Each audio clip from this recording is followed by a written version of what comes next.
Virginie, seule guerrière parmi les Vikings, ces terreurs du Moyen-Âge.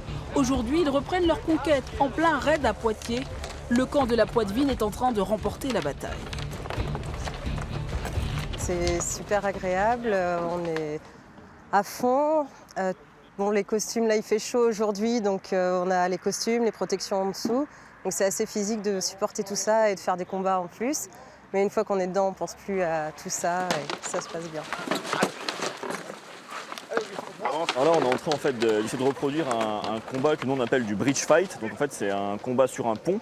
Le but, c'est soit de tuer l'équipe d'en face, donc d'annihiler l'équipe d'en face, soit d'aller frapper les boucliers qui sont placés de part et d'autre du pont. C'est assez brutal, ça va assez vite, mais c'est quelque chose qui se faisait. Autour de l'an 1000, les armes étaient lourdes et tranchantes. Pour cette reconstitution, elles sont factices et les costumes d'époque sont modernisés avec un masque d'escrime.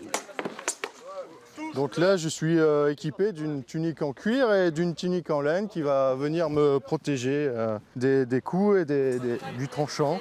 Les combattants viennent aussi de Normandie et d'Occitanie. En principe, leurs affrontements se font à l'abri des regards. Mais pour cette première, ils font une petite exception pour le plus grand plaisir de cette famille. C'est vraiment intéressant, c'est des gens passionnés. Il y a une culture derrière, il y a une ouverture. Ils ont l'air contents de se retrouver, même s'ils se tapent dessus.